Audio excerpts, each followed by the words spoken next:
start the program today with some food and with a lot of food and some food for thought, as they say. Do you care about what's in your food? Well, let's jog your memory a little bit and talk about certain instances that have happened over the past couple of months that will make you think about what's in your food. So starting right from household brands, MDH, Everest Masala being banned by Singapore because they contained pesticides.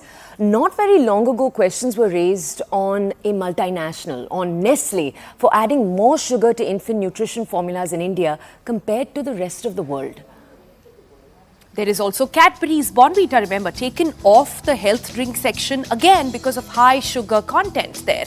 Also remember, cotton candy, Gobi Manchurian ban, we had covered that extensively here on the Breakfast Club as well because of this one culprit called the rhodamine bee. And of course, there's protein powders, something we've also talked a lot about on TBC. A test saying that they don't offer as much protein as they actually say they will on their labels. But hang on, why are we giving you so many instances? Where are we going with this story? Today on the Breakfast Club, we've decided to address a issue that is so on top of everybody's mind. A food awareness, a very quiet food awareness revolution is currently going on in the country. And from packaged to fresh, from multinational companies to local, India, urban India, is beginning to care about what we put inside us in a very, very special way. Pressure's building on authorities as we speak. So on TBC, we tell you how to navigate this Eat Clean movement. On the program, we'll tell you what's the problem, how to identify the problem, and of course, because we are TBC, we will tell you possible solutions as well. Let's start now by giving you this report that is brought to us by our colleague Himani. Himani breaks down 3 major red flags that are in food every time we eat. It could be in your packets, it could also be in that mango that you pick up from your food seller. Take a look. When it comes to understanding food safety and healthy food options, one must watch out for 3 major culprits: color, added sugar and pesticides. Let's understand these in details. If you want to read labels because they come under different names and forms, often very difficult to understand. Let's start with colors. There is a growing evidence linking synthetic food dyes to neurobehavioral issues in children like hyperactivity, restlessness, attention deficit, irritability and aggression. Also, artificial food coloring can trigger allergic reactions such as hives and asthma. The only dyes safe for consumption are yellow 5, red 40, yellow 6 and a few more. Anything else is a harmful chemical you must stay away from. Number 2, sugar. Sugar is poison, goes a popular saying. But while natural sugars from fruits, milk and vegetables are beneficial for our bodies, added sugars are not. But companies use hidden sugars and artificial sweeteners that go by numerous hidden names. If you see fructose, sucrose, malt syrup, maple syrup, molasses, cane juice crystals, corn sweetener, know that these are cheap artificial sweeteners and substitutes that harm your body. Moving to the biggest red flag when it comes to food, pesticides. We all know pesticides are used to kill insects, weeds, fungi and other pests, and human consumption of these toxic chemicals can have both acute and chronic health effects. For instance, these grapes, they are heavily sprayed with pesticides. You can see the white powdery texture. Strawberries are also sprayed with pesticides. Mango is injected with calcium carbide for ripening along with glyphosate or metaldehyde. Generally, fruits are laced with these harmful chemicals, but occasionally packaged foods have also been found to contain pesticides like ethylene oxide. These chemicals are banned in most countries, including India. The immediate effect of these pesticides is throat pain, and in long term, they are lethal. All right then. So what do you trust then? You can't trust the packages, you can't trust those grapes really out there. Toya, what is the approach here then? So in the middle of all of these developments, this is a whole movement, but right in between is FSSAI. They're the Food Safety and Standard Authority of India. They look over all of this. This authority gives clearances and licenses to brands, for example. It's also just supposed to ensure that food across the country is up to a certain safe standard. FSSAI, you must have seen that base, the tag and that logo which is on almost all food packets that we consume. The same agency and the body is currently under criticism for not doing enough to uphold India's food safety standards. So we thought, let's talk to someone who perhaps understands the workings of FSSAI slightly better. Well, the current CEO, we wanted to speak with him. We haven't got time yet, but we did manage to speak with Yudhvir Malik. YS Malik, he's the former CEO of FSSAI. Good morning, sir. Thanks so much for joining us here on the Breakfast Club. Let me just, go straight in and ask you this question. What's the lag here, sir? Why does it seem like India is only reacting to what foreign countries are taking a call on, even Indian products? Why isn't it that India has woken up to this? See, I would look at it that labeling regulations do need to be revisited to say, because any processed food has a number of additives with it. Additives in the name of some of them manufacturers even claim, and a lot of social media posts are coming. Somebody says it builds your strength, it builds your stamina, it creates immunity. None of the ingredients are known to be proven to do those things. So those are not really tested and verified claims.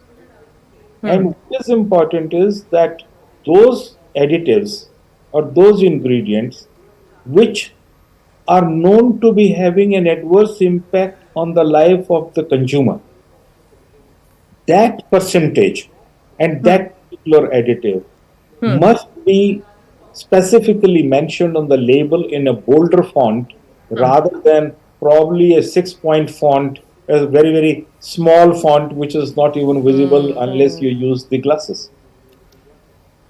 Okay, but sir, we do want to ask, FSSAI seems, at least for us, it seems a little like they're reacting to foreign claims and studies. But sir, does this indicate that maybe in India, data is missing? In case of developed economies like US, Germany, Switzerland, those economies, you can't think of a compromise at the desk of the laboratory. Are we as equipped? Many of them would claim yes. I'm not being critical of them, but the issue is, in such a large country with such a large scale, do we have that competence to really look into it? But the recent controversy which came, I haven't seen that report which came on the baby food and the Cerelac or this, taking Nestle onto it.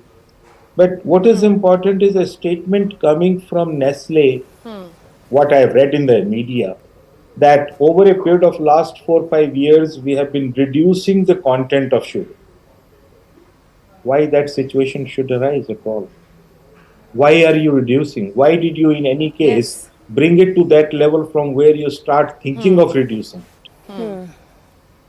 What about for 4 or 5 years that you have already sold and you made those babies consume more sugar than what is prescribed in the standards or what is prevalent in that country where this product is being made by that company? Right.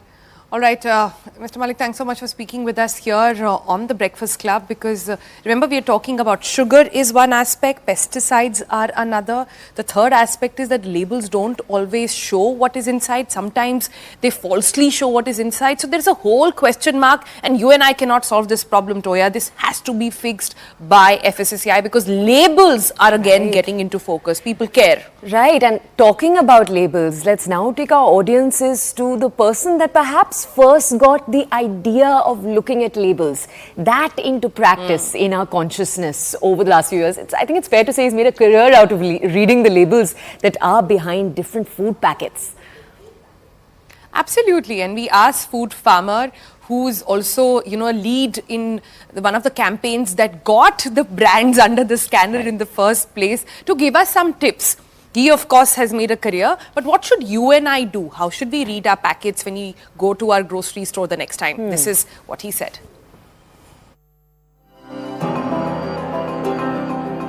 So I'll share 5 quick tips on how to read labels. First, the biggest problem is most people only look at the front package when they read a label. And even when they turn it around, they only look at 2 things, the MRP and the expiry date. And there's a funny line in relation to expiry dates, which is the longer the expiry date, the sooner our expiry date. The longer the shelf life, the shorter our life, because there is more preservatives in the food. So most people get happy when they see a long expiry date, but actually no, that's not a great sign. You should rather prefer products which have a short expiry date, and that's usually fresh food. Of course, there are some exceptions to this, like honey. So instead of just focusing on MRP and expiry dates, focus on the nutrition label and the ingredient list, especially the ingredient list. I'll give you a quick tip about the ingredient list. Ingredient lists are listed in order of weight. So the first ingredient you see is the ingredient which is highest by volume, followed by the second ingredient, followed by the third. So for example, if you see a biscuit brand and you see maida as the first ingredient, which means it has the highest quantity of maida by weight. Second, most biscuits have maida, sugar and palm oil as the first 3 ingredients.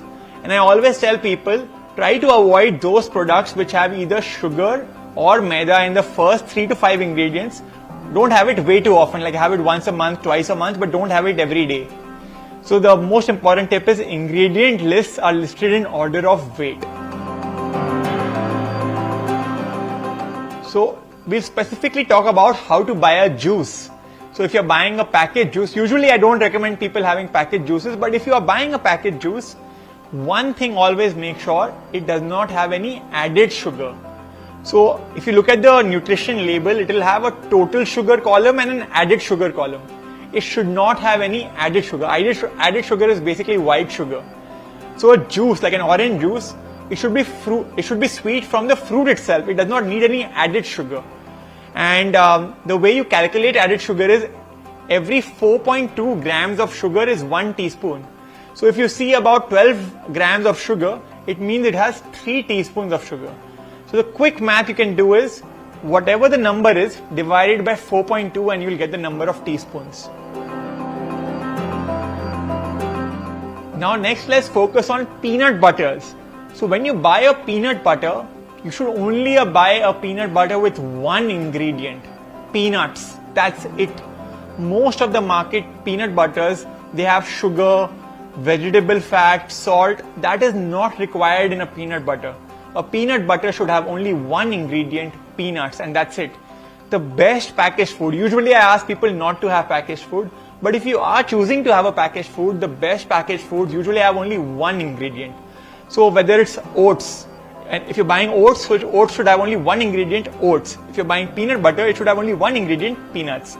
Similarly, if you're buying a juice, it should have 1 ingredient, orange, or whichever juice you're buying. It does not need 4, 5, 7 ingredients.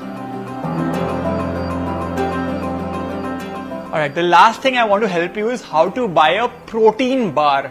The mistake most people make is they buy energy bars, not protein bars. Today almost everything markets itself as high protein. But if something is truly high protein, turn around the pack, look at the nutrition label and check the protein content. It should have at least as a minimum of 10 grams of protein and not more than 300 calories. So the problem is many people buy energy bars which have only 4-5 grams of protein, and these companies market themselves as high protein. And since energy bars are usually cheaper than protein bars, many people buy energy bars. Don't buy energy bars, buy protein bars. The same brands often make both protein bars and energy bars. All you need to do is turn around the pack and check if it has at least 10 grams of protein or not, and buy only those ones. Okay, so that's Food Farmer. You can follow him on Instagram too. He gives all of these tips. And we promise you, yes, it'll make your shopping in the grocery store, in the kirana store a little bit slower, but all of these changes are worth it. So these are the things you have to stay away from. Yeah, and before all of you start thinking that we are constantly telling you what not to eat, what to do, the idea is not to make you lose your appetite early in the morning. The idea is to build it the right way. So let's talk about some solutions now. Okay, so the good news is we are all waking up to this growing demand right now in urban India to eat clean and eat fresh. And there are already brands that are waking up to that, and they want to bring out the whole truth that exists inside food. Talking about the whole truth, let's welcome Shashank Mehta, the founder of the Whole Truth Foods here with us on the Breakfast Club. Good morning, Shashank. Thanks so much for speaking with us. Now, let me just tell our viewers a little bit. Shashank has a company that does only 2 or 3 ingredient products. And Shashank, kudos to you for having achieved this, for having products that do not hide little labels and ingredients at the back of the product. You wear it right on your pack with a lot of confidence, and you say if it's a chocolate bar, it's only cocoa and dates, nothing else. So tell us, how easy or difficult has it been to bring out products like these in the market with shorter shelf life, with purer ingredients? Well, thank you so much for the kind words. I guess we are talking because A, there are more and more consumers like you who see and appreciate what brands like us are trying to do. And B, because of the great work being done by a huge ecosystem of influencers like Food Farmer and brands like clean label brands like the Whole Truth. I think there's a growing set of discerning consumers who are willing to literally put their money where their mouth is and say that, I'm going to spend a lot more on eating clean and think a lot more about what goes inside my body. Even if, I have to skip in certain other places, like, that millennials, Gen Zs, they don't want to buy a big new car. They want to spend their hard-earned money on eating right, on going to the gym, on looking good. So I think thankfully, there's a large and growing segment of discerning consumers, and especially within that, also the younger lot, the Gen Z, even the kids that we meet, they're very, very conscious of going into what's inside their food. And thirdly, I think there are these occasions now, like when you're at the airport, when you're at office and you want to have lunch, or if you want a dessert replacement, you have a sweet food but you don't want to have sugar. People are a lot more mindful of what they eat in these occasions. And unfortunately, you can't do away with packaged food on these occasions. Right. It's the truth of modern life that we use it. We find that consumers are willing to shell out that extra buck for something that they trust to be right. And that's a very, very rare commodity in food nowadays, and that people trust.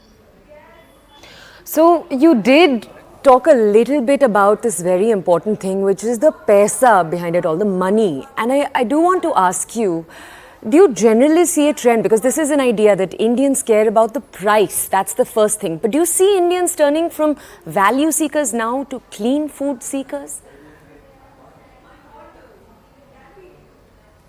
I would say that we are still Indians that, everyone knows we are value seekers. We've now started seeing the value in eating right. There's a very high long-term value in eating right, and I think we've started valuing that with money. Right. So Shashank, tell us this a little bit. So you are trying to scale up, and the real challenge when it comes to products like yours, brand like yours, is the scale, right? A, not everybody will be able to afford it. Second, if you want it to be on shelves all over the country, you need a bigger, much bigger ecosystem. So if you had to learn one thing from the big food companies, and let me twist it also a little bit, and if they had to learn one thing from you, what would that be? I think the thing to learn is distribution and just how efficient they are at their supply chain.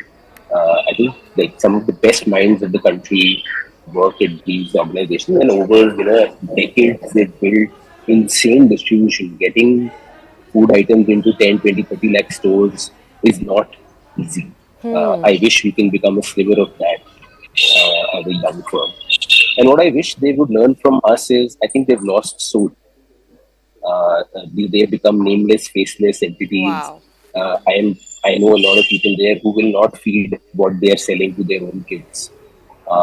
And I wish they get their soul back and they learn to deliver with purpose, because I think we are entering a world of capitalism where doing well is not good enough. You have to do well by doing good in society. Otherwise, we won't have a planet left and people left to run a capitalist economy. And I wish that we learn that soul from new countries. Shashank, thank you for taking the time out to join us here on TBC. We're a big fan of your proteins, your chocolates, your protein powders. I just want to tell our audiences there are actually just 2 ingredients. They do seem very, very clean. Thank you for joining us. All right then, so hopefully by now you've understood the problem, you've understood how to identify the problem, you've also taken a glimpse into what brands are there really that can offer you that solution. And you're feeling a little more equipped with yourself. But the question then is going to be, Toya, ghar par to kar lenge, but we love going out. What do we do when we go out? How do we eat clean? So we thought we'd take a look at spots that are marketing themselves as the answer to that exact question.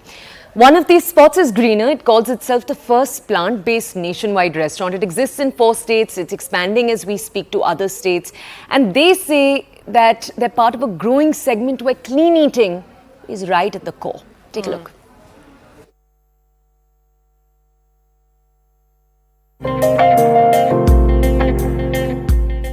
You want healthy food made with clean ingredients, but you don't want to sacrifice on taste. That's where a growing segment of restaurants dotting Delhi, Mumbai, Bangalore, that's where they come in. Greener started its first outpost almost a decade ago and has since grown into a multi-city clean food franchise.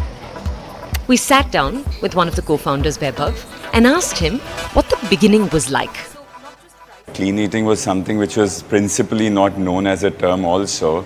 So we knew that we are up for a very long battle because people were still figuring out healthy itself was a word that people were figuring out, and healthy not being tasty was another taboo which worked in their mind. So we knew that we're in this for the long haul, so we thought that we'll constantly communicate this through our conversations with our audience. You know, if your food is just free of preservatives, artificial flavors, artificial colors, you will really feel good and you will really like your food, which is something we stuck out with. But what's the process actually like in the kitchen? We spoke to Chef Shivam about the process followed at each space. First we take out the ingredient, okay, we read the description. 2 or 3 preservative and additives are okay because you have to increase the shelf life of the food as well. For example, if we are getting 1 ingredient, we're gonna take 4 to 5 vendors from that. Then we're gonna check what's the price, what's the availability, and how the tastes are varying from each other. How many preservative have they been added, and how they are curing the food or procuring it, or increasing their shelf. This ingredient-focused approach has fueled the restaurant and the entire sector's growth. But one continuing criticism of the sector is its lack of accessibility. We asked Vaibhav about this.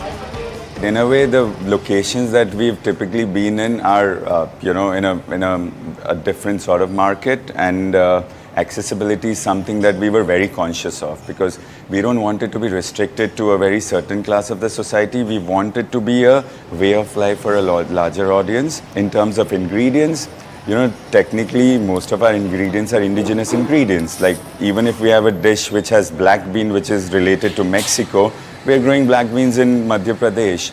And jackfruit, I mean, if it's presented well, it has a very international appeal, but it's something we've grown up eating in different parts of India. Perhaps the loveliest thing we came across was all the customers, young and old. But what had pushed them towards healthier, cleaner ingredients? Actually, it is more because of our kids that we have done this. So they are the leaders in this sense, you know. So they are the ones who started using organic ingredients, and they are the ones who started using more grains like millets and, you know, the wheats and everything. More, they shifted towards this, and so we followed them. It was like this. The restaurant's story is not just the story of an entire sector's growth, it represents perhaps a homecoming of sorts for urban Indians. Back to the clean eating, ingredient focused roots that have long formed our culinary foundation.